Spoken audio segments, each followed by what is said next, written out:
ಭಾಳ ಜನ ಏಕೀಕರಣ ಆಗಲಿಕ್ಕೆ ಹೋರಾಟ ಮಾಡಿದ್ದಾರೆ, ನಮ್ಮನ್ನು ಅಗಲಿದ್ದಾರೆ. ಅವ್ರಿಗೆಲ್ಲರೂ ಕೂಡ ಸ್ಮರಿಸ್ಕೊಳ್ತಕ್ಕಂಥ ಕೆಲಸ ಮಾಡೋಣ.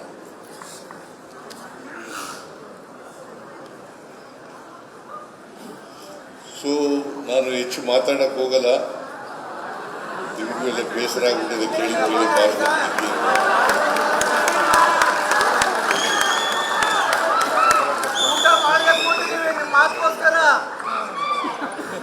ರವಿವರ ಕುಮಾರ್ ಅವರಿಗೆ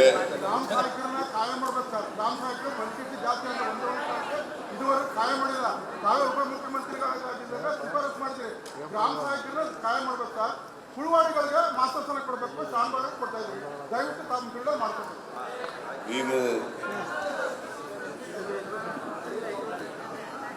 ಓಕೆ ನೀವು ಹೇಳಿದಿರಲ್ಲ, ಅದನ್ನ ಗಂಭೀರವಾಗಿ ಪರಿಗಣಿಸ್ತೇವೆ.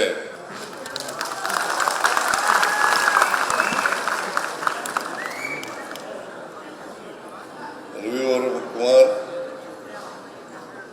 ಅವರ ಮಡದಿ ಶ್ರೀಮತಿ ಶಾರದಾ ಅವರಿಬ್ಬರಿಗೂ ಕೂಡ ಅಭಿನಂದನೆಗಳನ್ನು ಸಲ್ಲಿಸಲಿಕ್ಕೆ ಬಯಸ್ತಾ ಇದ್ದೇನೆ. ಅವರಿಗೆ ಆಯುಷ್ಯ ಆರೋಗ್ಯ ಎಲ್ಲ ದೊರಕಲಿ, 100 ವರ್ಷಕ್ಕೂ ಹೆಚ್ಚು ಕಾಲ ಬಾಳಲಿ ಅಂತೇಳಿ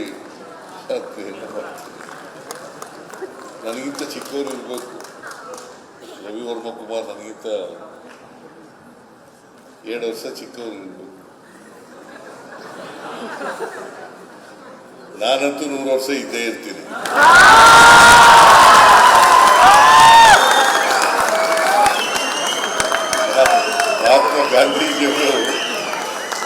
ಮಹಾತ್ಮ ಗಾಂಧೀಜಿಯವರಿಗೆ ಒಂದ್ಸಾರಿ ಅವರ ಅಭಿಮಾನಿ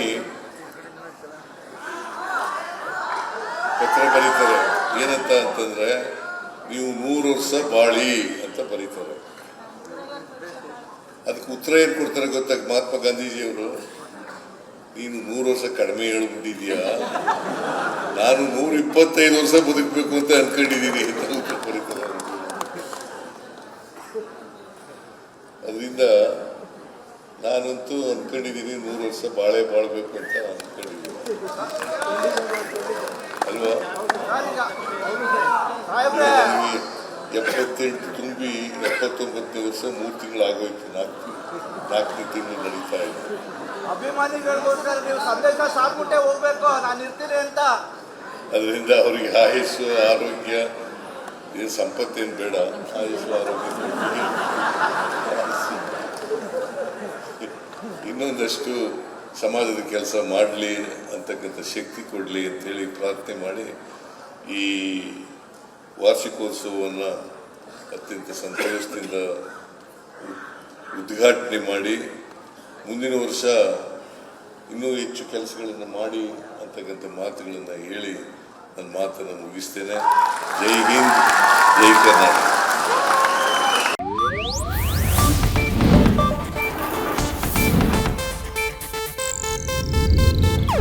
ಇದು ಏಷ್ಯಾನೆಟ್ ನ್ಯೂಸ್ ನೆಟ್ವರ್ಕ್ ಪ್ರಸ್ತುತಿ.